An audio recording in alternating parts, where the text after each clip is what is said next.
it's Jeff Chalmers here from discoverdouble.bass.com, which is the home of online learning for bass players from across the globe. If you want to join our community, study with us, learn about the double bass, please go and visit discoverdouble.bass.com and find out about our courses and masterclasses. And we also have an incredible series of interviews with some of the world's finest artists, and today's is no exception. He is currently the principal bass player of the Scottish Chamber Orchestra. He is a prolific soloist playing, numerous concerts, and we're going to dive deep into that part of his journey as well. And he's a double bass teacher at the Royal Conservatoire of Scotland. So it gives me enormous pleasure to welcome to Discover Double Bass. It's Nikita Naumov. Nikita, thank you for joining me in Leeds today. Thank you. Great to see you here in person finally. What a treat to be here, and thank you so much for inviting me. Well, thank you for coming down from Scotland today and bringing your beautiful double bass with you. Why don't you tell everybody a little bit about what you're doing at the moment? You're the principal bass of the Scottish Chamber Orchestra, is that correct? Well, yes, I've been in the orchestra for the last 14 years, since 2010. So that's been my main kind of, let's say, career beginning in the United Kingdom. Now, I happen to know that you were quite a young man when you joined the orchestra, and you are still a young man, but, but you were quite young. It's quite shocking, really, that somebody, or extraordinary, that somebody so young would get a principal position in such a prestigious orchestra. Can you remember what it was like going in for the first time and playing, and maybe your audition experience? I really do remember my first time coming in to the SCO. I didn't expect that. Obviously, I came in and... And how old were you? So I was about 23. Yeah, so I was 23 years old, and I was coming into my first trial, and I couldn't believe it, how amazing it was, and I immediately fell in love with the orchestra, thinking, if I'm lucky to get this job, it's going to be my absolute dream. And of course, people would say, oh, I heard a lot about the orchestra, you know, in UK. But me, as a new person at the time, I didn't speak any English when I came. I came to study in London. I was 21, studied for 3 years. I literally picked up some English over all these years. And then, you know, getting a job in SCO at 23 with no English, it's quite something. I have to thank my colleague at the time, Adrian Boney, who was an absolute helper everywhere, all the time. Sometimes I actually, even still, sometimes I say, can you translate this? And he's like, I can't really, I don't understand, things like that, you know. But that was So to come from Russia, and let's explore this journey that takes you to the SCO. And what about your first experiences with music? Can you remember when you first fell in love with this wonderful instrument? So it's all been a little bit of an experiment. I was 7 years old. So we came to my music school in Kazakhstan. So I was born in Russia, but when I was about 6, parents moved to Kazakhstan, so I went to a specialized music school where I would assume you can compare that school kind of a Minuhin school in London. Yeah. But I don't know how many years they studied in Minuhin, but it was 11 years of literally 2 schools in one. Like you get all the maths and, you know, languages, and because I was in Kazakhstan, I had Kazakh language and, you know, and all that stuff. And then, of course, you've got a music school. It's quite a well-known music school in Kazakhstan. I was very lucky. What was the name of the music school? It's just called a Karaganda Specialized Music School. And so yeah, I came in. Actually, the reason I came, I started playing bass because we actually was late for the piano exam. So me and my father literally walking down the corridor thinking, okay, we literally miss it. And then my teacher came. His name is, I'm going to try to say in Russian, is Bobrovsky Pavel Vasilievich. He's no longer with us anymore, sadly. He said, I'm experimenting with something. He said, I'm taking very young people. It was his also first experience with very young people, like seven years old. And he had this little 3-4 cello, like a small cello with a bass guitar strings on it. So about 10 of us started. Then some people, I'm very proud. I didn't start with open strings. I started with Mozart. You know, the... Oh, yeah. I was quite happy about it. And so I wasn't a very good student then. I didn't really I'm not sure why. I mean, To be fair, you were 7 years old. well, yes, but you know, at the Give time, yourself a break. I know, yeah, exactly, yeah. So I didn't have my own instruments, and you know, or summertime you would go home and you would never have instrument. You would never practice for 3 months. So anyway, I was trying to kind of study my other subjects, musical subjects, was quite bad as well. So at about age 11, I nearly lost my place in the school. They nearly kicked me out. And for some reason, when I was 12, they kind of said, okay, fine, we're going to give him another chance. And I thought, well, there's no way I'm going to do anything. Absolutely no way. So a real key, kind of changing key, was going into a student orchestra there. And suddenly, I remember we played the the Serenade by Mozart. And I was so impressed, particularly with the last movement, that I was like, gosh, it's so nice. And one bass I was at the time. And it's like, I literally learned the whole parts by memory. And I remember practicing in a bass room, bass room number 26, I remember. and the head of strings was the next door. And she heard me practicing. And she just came and said, did you just play this? So that was the point when I realized, oh gosh, I actually can impress people, you know, things like that. It's like, oh, actually, I'm not that bad. You know, as I, you know, being young, not wanted to do anything, and then suddenly this orchestra just suddenly changed me. And then, you know, 2 years of that orchestra, and in my town, there wasn't obviously many bass players, but they've got really fantastic symphony orchestra in there. My teacher said, okay, maybe you should come and just do something, just play, you know, imagine professional orchestra. I'm 14. Wow. So literally I came in for 2 weeks and I got the job there when I was 14. That was obviously, you know, you've got 2 schools on the side and you've got this incredible orchestra. I had to study really well because otherwise they will not allow me to play in an orchestra. It's the going in at the deep end here. Exactly. And it feels like that's what you ended up doing at the chamber orchestra as well. In a way, yes. Yeah, so so I was there in that orchestra for 3.5 years, you know, so getting experience. And mostly I was principal bass there because I loved it so much. People just like, okay, you do it, you know. The older generations like, fine, you do it. And I was very excited about it. So it's like, of course they would kind of, anyway. So, and then, very lucky, we had a principal conductor at the time. In fact, he joined literally my last year of the school, Pyotr Alexeyevich Gribanov. He's a conductor in St Petersburg. And so he said, oh, where are you going to study after your school? You know, so I'm thinking of going to Moscow. I don't know anyone there. Why don't you go to St. Petersburg? I'll help you with work. I was like, oh, interesting. And you know, like, okay, work, okay, interesting. Okay, so it means I can play in an orchestra, you know, again. So the conductor, Pyotr Alexeyevich, went to my teacher in St. Petersburg, Alexander Alexeyevich Shilo, who is well known in Russia, and I know that he's well known in Europe as well. A professor in St. Petersburg Conservatoire. He got a big soul. His sound is just literally changed my life. It's going to be forever in my mind. So that's that moment where you really feel this connection with the instrument and this power to... So literally, I came to, I bought one-way ticket to St. Petersburg. I mean, I went 6 months before that, I went kind of to have consultation lesson. He said, okay, come and study, you will pass, I'll take you. So, and how do you get from St. Petersburg to London? That's London. Yeah, I tell you how I go from Kazakhstan to St. Petersburg. That's about 3.5 days of a train journey. So, and I bought a ticket one way to my entry exams. Thanks God, I passed my entry exams. And in fact, not because of my bass playing. The marks was the same as anyone else, but because of my harmony knowledge, because I had a really good training in my school, harmony, and, you know, solfeggio you call, like an oral kind of a singing thing. So because of that, there was no problem for me to pass in. So I passed and studied there for 3 years. Well, in fact, the course was for 5 years, and I studied there for 5 years. But after 2 years, we had this master class, and both professors from London was coming. Both we know, obviously, it's Thomas Martin and Rinat Ibragimov. 2 of the real greats of our time. I mean, like, what else can I say? It's like, what an opportunity, right? So of course, of course, for me, I have to play both days. They had 2 days of masterclass. I remember Samnambula, Puttizini, and Alain Mendelssohn at the time.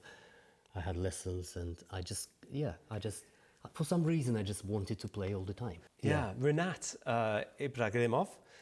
In fact, help me with his surname. It never sounds quite right when I say Rinat Ibragimov. Ibragimov. Yeah.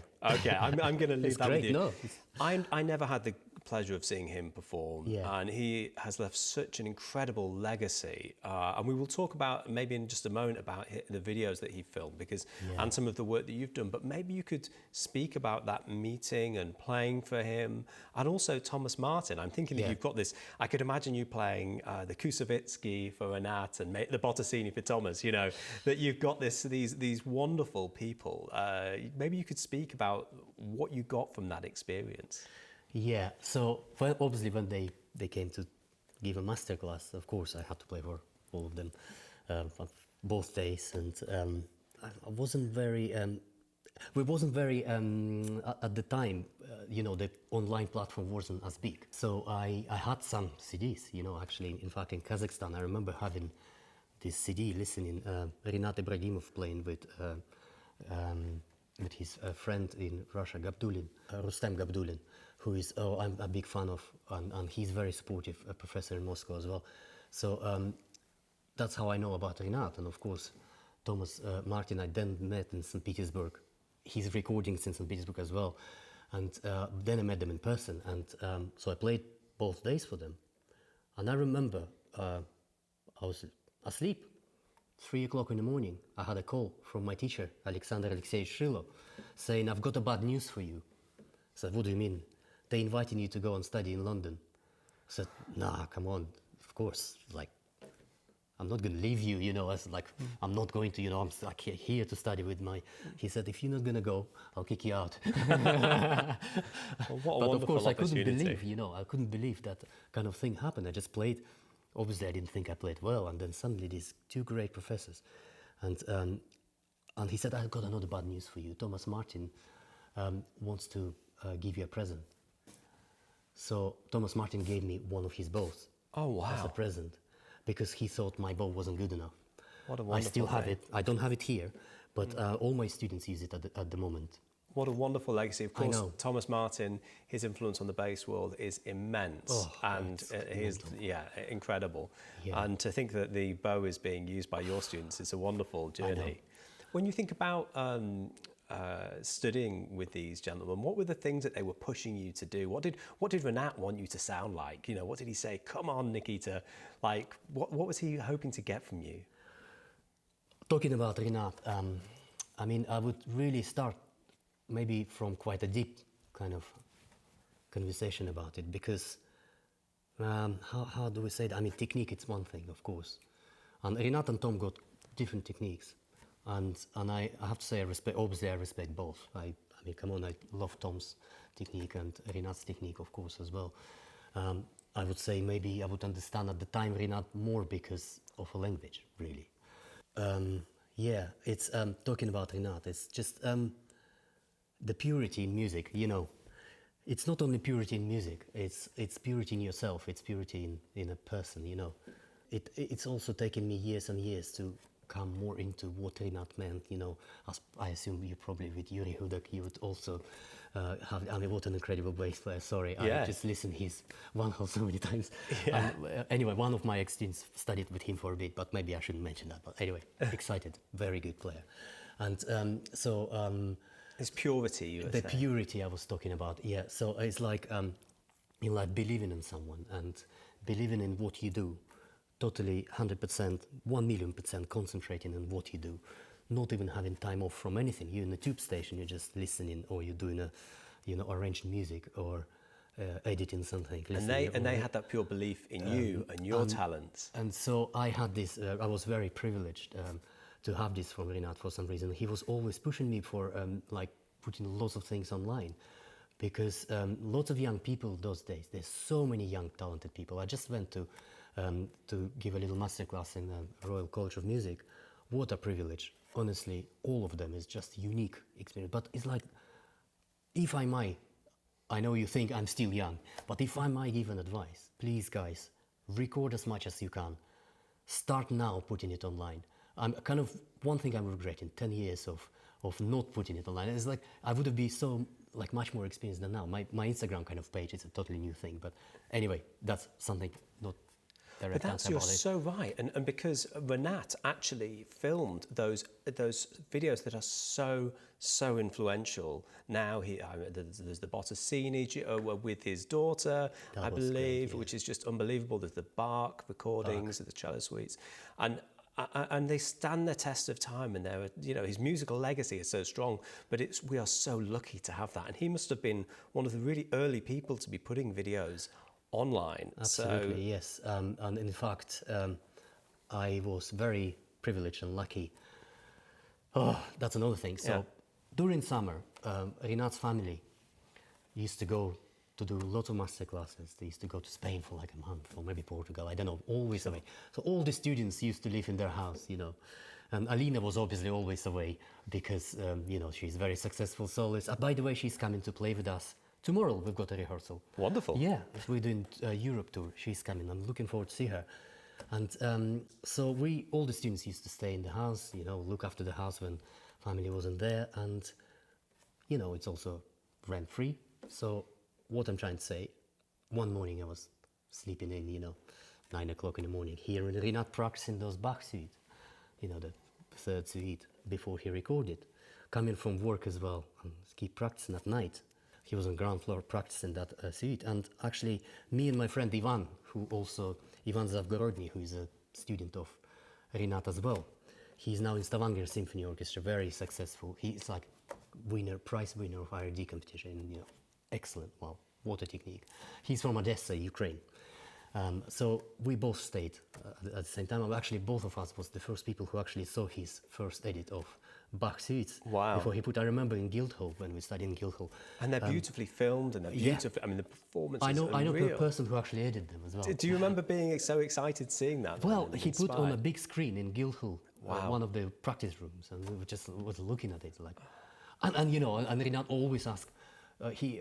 Ask your opinion, and of course, young people like, hey, what about this? What about Rinat? Now thinking about it, what a young kind of, you look at this, the big picture. When you actually start seeing the big picture, the things are becoming a little bit different. But so I have to say, I was very privileged to be able to hear him practice for that recording, which then people obviously think is, well, I do believe it's one of the best recording on double bass of the Bach cello. I think that's absolutely undoubtable. I think there were some... Yeah, and the fact he brought into Baroque bow Yes. and things like that. And actually, I have to say, Tom completely kind of changed. Obviously, Tom, very experienced, been here for a long time. He kind of give this bass now for the UK double bass players. But Rinat, when he came, he also changed things in a totally different way. Going maybe stylistically into Baroque kind of style, gut strings, like LSO was using gut strings with John Elliott Gardner, Beethoven 5, I remember, 5 basses playing like Wow. lots of noise, excellent sound, like really strong. Gut strings, we start doing it a lot in our orchestra now. With the Scottish Chamber Orchestra all the time. Actually, the tour is coming with gut strings as well. So today you have this beautiful double bass in solo tuning, and I'm not sure what the strings are. That's the solo. Yeah, the strings are. But these are steel strings, aren't they? Well, it's a Pirastro Deluxe, and I've been, if I might say, I'm very lucky being. They call it one of the artists of the Pirastros. A Pirastro family member here? They've been very kind to me for the last 14 years, in fact. And, Could we maybe hear a couple of notes? I don't know if this is... I know I'm putting you on the spot here, Nikita, but maybe just a couple of notes to hear how this...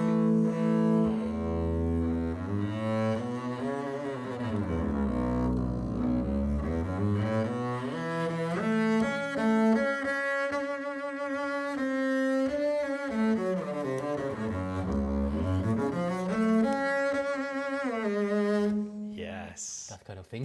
That kind of, absolutely, sir. It's absolutely lovely. Let me jump in and ask you some kind of quick fire type questions. You're playing with the bass quite vertical. Almost, I could imagine if you didn't know much about an instrument, you would come in and think you were playing a cello. If right. You were, has your posture always been this way, or? Well, not really, no. I actually, I played double bass, standing on a double bass all my life, since I was 7. Wow, okay. When I got the job in SEO, and then obviously I was freelancing quite a lot with London Symphony Orchestra, so that's quite a privileged experience being there. I did quite a lot too, so I had to actually learn how to play sitting down. And in fact, when I did my audition for a student experience at the London Symphony Orchestra, I had to play a solo standing up and then orchestra extras sitting down. So since then, lots of things change. And I would say, yes, French bow, German bow, people talk about. I mean, I don't know. I never know how to hold anything. It's just, well, it's really weird. But actually, when people play without spike on a viola da gamba or like the period instruments, just using hold kind of yeah. That kind of wave, Yeah. and kind of a straight playing. That kind of maybe it's coming. I'm not sure why. I've kind of become. You've gravitated towards this approach for some reason. I mean, I know a lot of people. It just depends. Also, obviously, if you play some Glier music with Kusevitsky, you're kind of supposed to. It would be for vibrato would be nice. Just somehow, I'm kind of still experimenting, and I find it hard sometimes. But I don't know if I will ever have a fixed technique for it. So maybe that's a good thing. There's this fluidity. I'm not sure. Like I find it, for example, to hold the ball like here. Okay.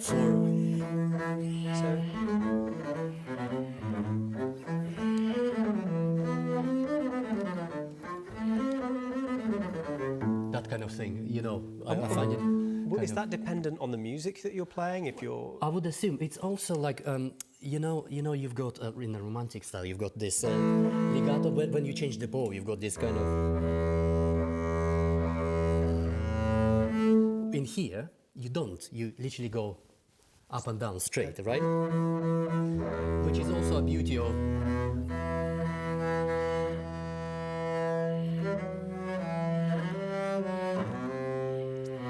So what you do instead of vibrato, you do with the bow.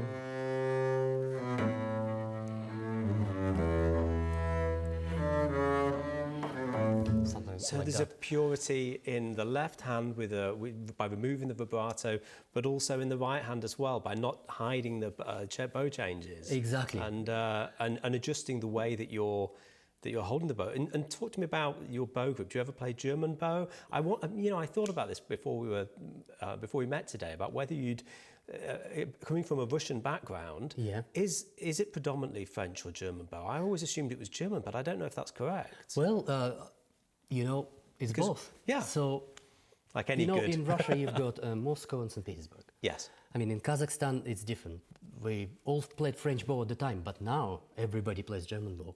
By the way, they're very good students in Astana Conservatoire, fantastic, in a capital of, it's called Nur Sultan now. But so they've got a totally like French bow in Moscow, and very opposite in St Petersburg, German bow with big sound. So they always say it's somehow the cities are kind of close to each other, but we maybe now it's better with online kind of thing, but we never really know the different. Like there was always one or the other. They're not connected at all. So I actually studied with a German bow teacher in St Petersburg. And were you playing German bow at the time? No, I never done German bow. I tried. I really actually recently tried with another student of Rinat, Sophie Luque, who she also studied at the same time.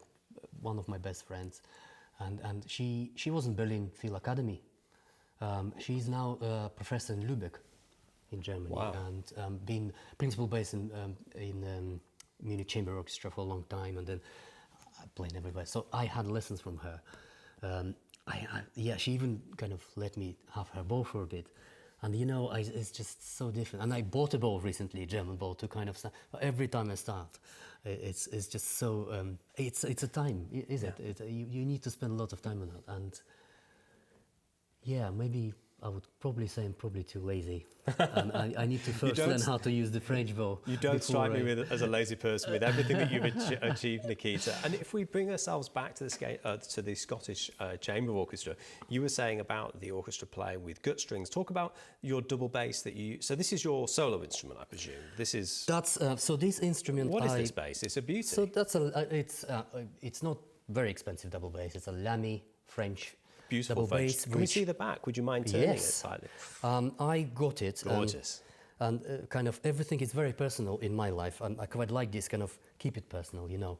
I bought both bow and, you know, how Tom gave me the bow, I kind of feel I should keep that kind of line for my students to help from my point. But this bass, I got it from luthier Malcolm Healy, who obviously at the time when I was studying in London, Rinat and him used to be good friends. I mean, Tom is a luthier as well. Yeah, of course. But at the time, somehow, by the end of when I basically needed some bass, you know, because I got the job, because I literally got the job using a student bass. I hope it's legal to say, sorry. But so I needed bass. And a friend of mine, also Rinat's student, Yuri Gavriluk, who is now principal bass with Kremerata Baltica, with Gidon Kremer. So he's bass player. So he used to play this instrument as a student. I always liked it because it has a good timbre. And I thought, well, actually... what do you mean by that? Sorry, it has a good... timbre. Oh, timbre. Sorry. Yeah. I thought you said temper for a moment. No, it's my... Yeah, it's no, my... No, not at all. It's my Kazakh. Yeah, but you like the timbre. You like... Yeah, you like... I like that when you play the... when you do the... string, the body kind of vibrates. Yeah. Maybe as a student I didn't experience that very much. But again, that's, I assume, what every bass player would look for, that kind of thing anyway. But anyway, so I got this bass and I had it in the orchestra. I played it for 10 years or more than 10 years. And it's only recently, I have to say, I'm so lucky I've got another instrument. And let's say it's a Hawks instrument. And it's very big, it's very loud, which I find very helpful if you lead particularly bigger section. I mean, I hope it's loud, but I could feel people reacting much different on my playing than... Within the section, you felt your colleagues than were... with this instrument, for example. I mean, not talking about only at Scottish Chamber Orchestra, also if you lead a bigger section. And actually, that double bass used to belongs to a person in Edinburgh who got his violin shop called Tim Wright. So the Tim Wright, the double bass belongs to his father. Wonderful. And his father used to be principal of the Scottish Chamber Orchestra a long time ago for just a small amount of time. And then he moved to Wales, and I think he was in LPO as well, principal bass. I might be wrong, but... so you could bring it back into the orchestra. So in a way, Adrian Boney, my co-principal bass, my standmate, okay to say, stand friend. Yeah, absolutely. At the time, kind of helped me. He was going to Tim's shops and so, that double bass, you know, what's happening, you know. And sadly, Tim's father passed away, and so after about a year, I got it. I bought it from him, and you know, I had a long period of time where I could try the instruments, and you know, I'm very happy with it. And I just thought it's quite nice to mention the connection with the SCO. Yes. So, but in fact, Tim also studied.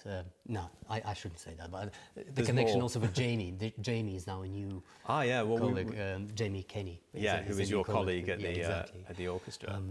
So this bass, does it have an extension? I was thinking about It's got an old school extension, a piccolo.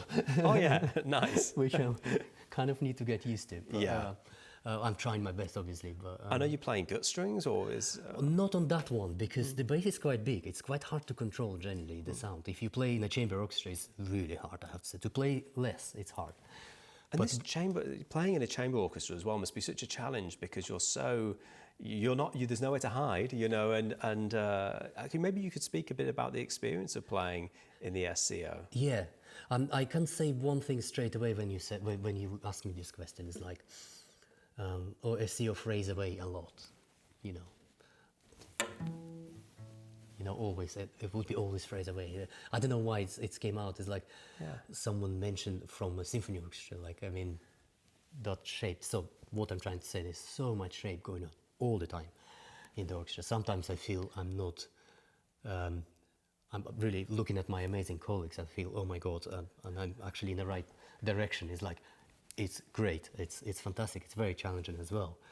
And so that's a big difference when you go to symphony orchestra.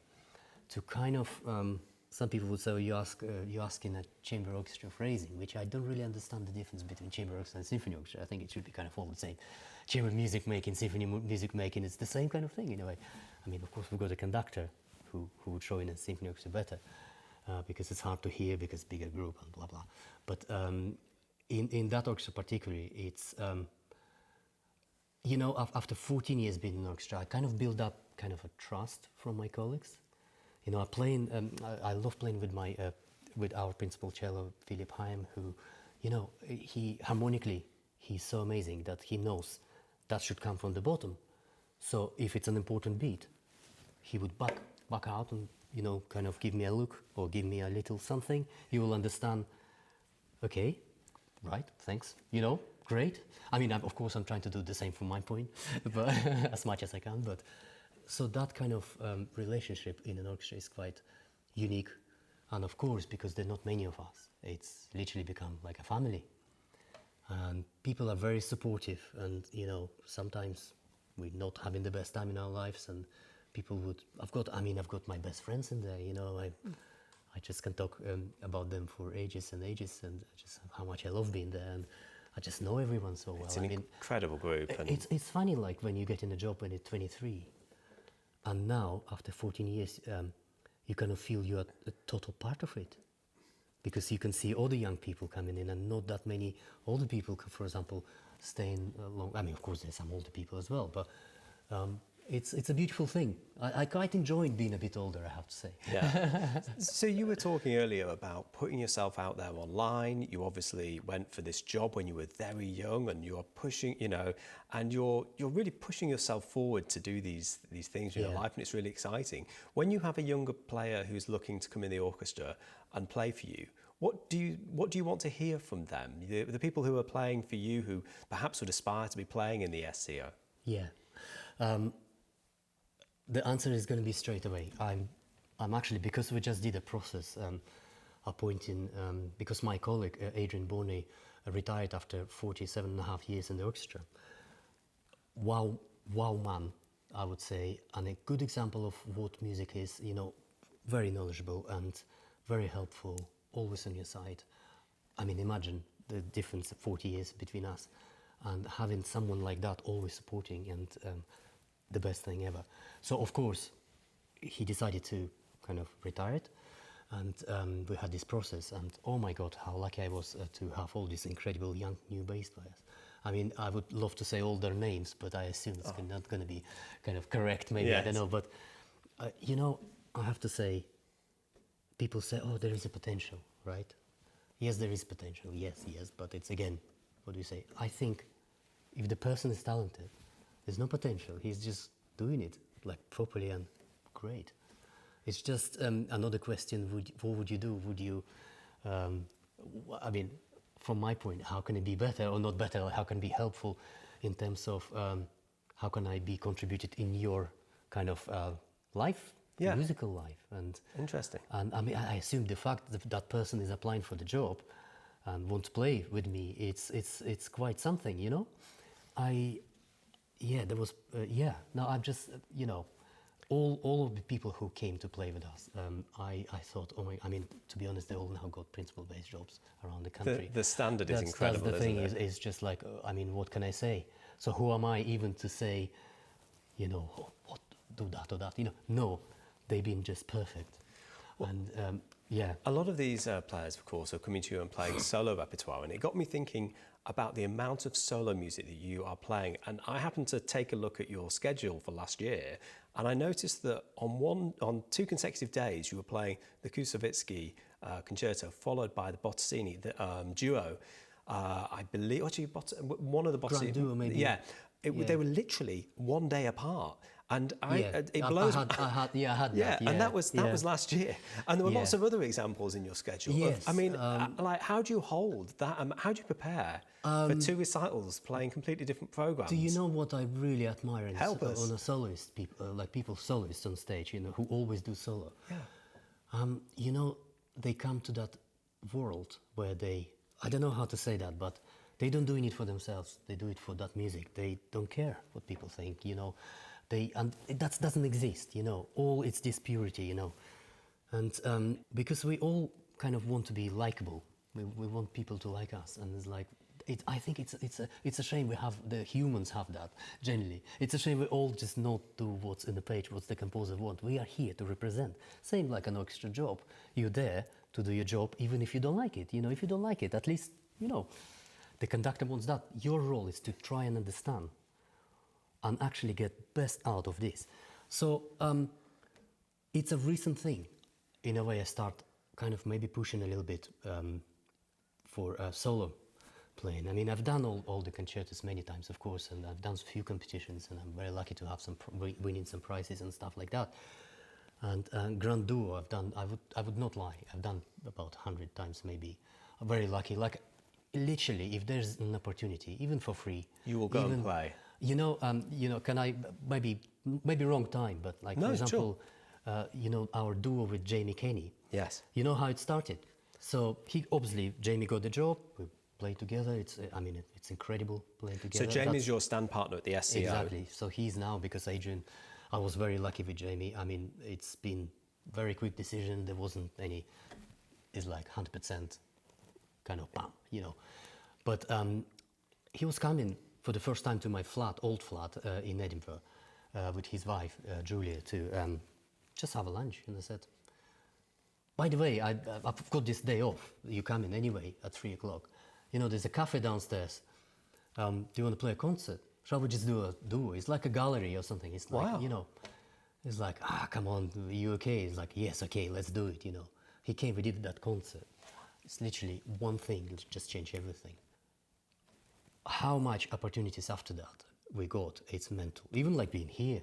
And of course, you're out there performing with the duo now, and we are going to, in a future video, I can reveal that we will be featuring your duo, but you are out there playing so much solo music. It's really a wonderful thing to see. And you're part of the Scottish Bass Trust, I believe, who are integral in promoting the instrument in Scotland and throughout the UK and the world. Maybe just briefly speak a bit about that before we... So the Scottish Bass Trust has been around for 40 years. Wow, so, I didn't know it was that long. Yeah, I mean, they actually did a big event where Yuri Huda came, I think, as well, and many bass players and Stuart Wilson, Stuart Andrew Wilson, Bob. Of course, it's all new generation from like it's kind of my generation. But talking about them, it's 40 years they've been exist. I've been a new kind of, let's say, member of the Scottish Bass Trust, and it's actually, we've got an event on the 1st of June.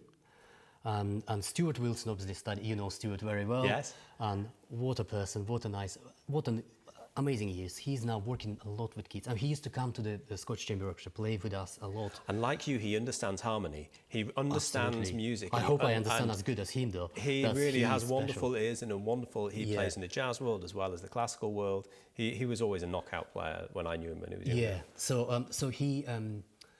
because he used to come and play. That's in the section. With sometimes two of us, sometimes a bit more. Also other orchestras and stuff. But he recently become one of the people who works with young people. Fantastic. And he got all this. Oh, it's incredible. I've done a few sessions with him outside of orchestra playing. Even though we played with him last week, it was such treat having him. But he's doing all the kids academies, and because of his new job role, and he's helping. Like for example, for that Scottish Bass Trust, on the 1st of June we have, he's going to bring some people.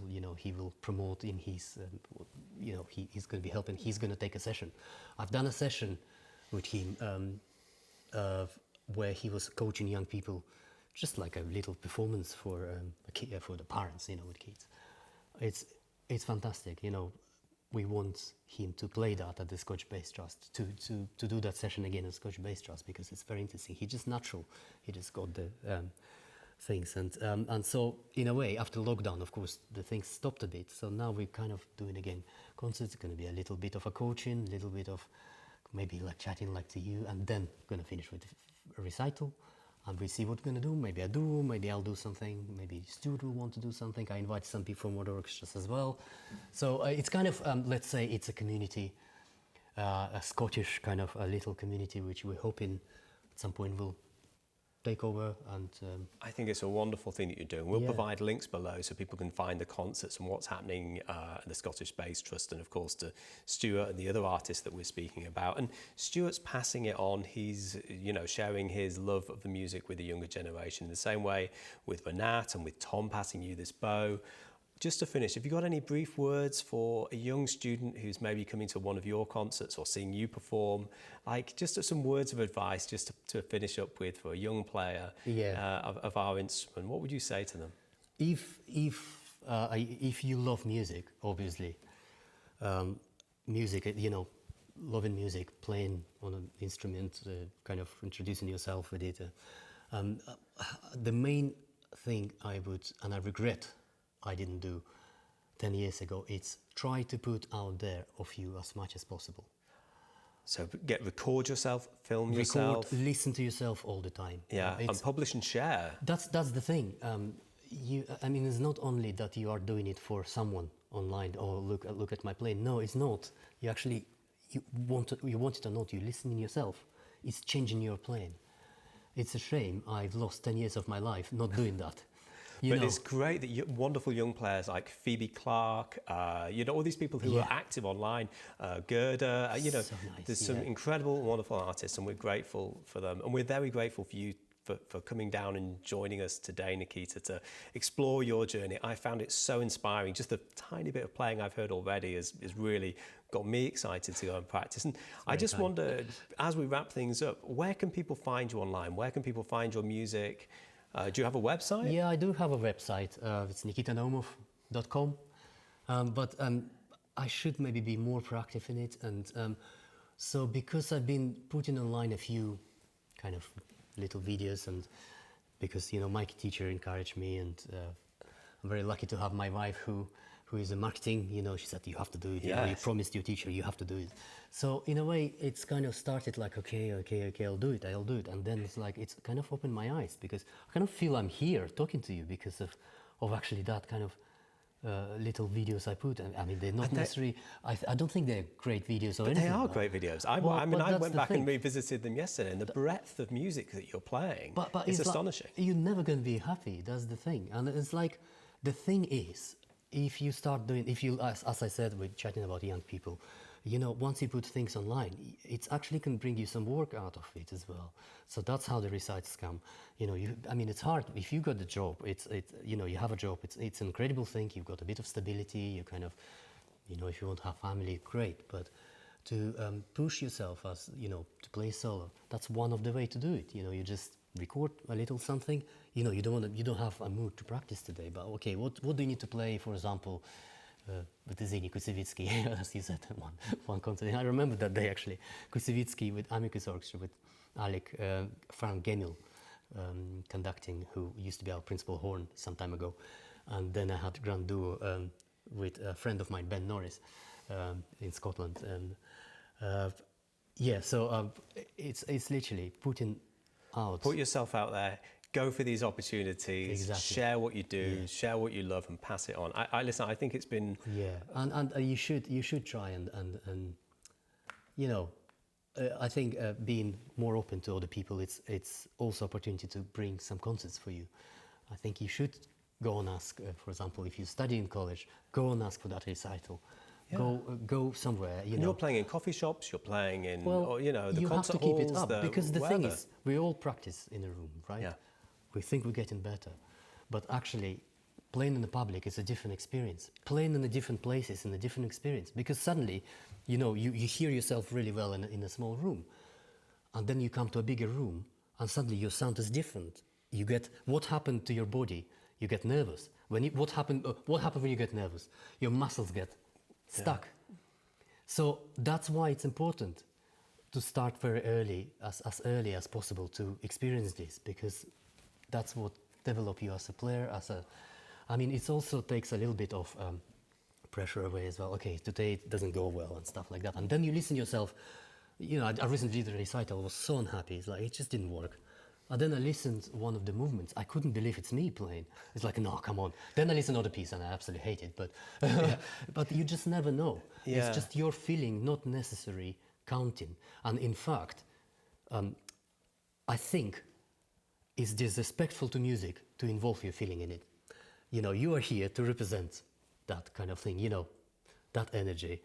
Even if you feel not great, you're here to to do at least the best you can. I know you will not feeling great, but and we're also lucky. We're also lucky to be doing this and to be experiencing music. it's amazing. And, yeah, of course. and, Yeah, it's absolutely mental and great. Yeah. Well, listen, I think that's a wonderful place to end the conversation. I just, on behalf of the crew, the people watching at home, thank you so much, Nikita. If you want to check out our website, discoverdoublebase.com, and we're going to finish things off by hearing a wonderful, I'm sure it will be wonderful, solo performance. Thank you so much for joining me again. Thank you. Cheers. Thanks for having wonderful. me. Thank you. Okay.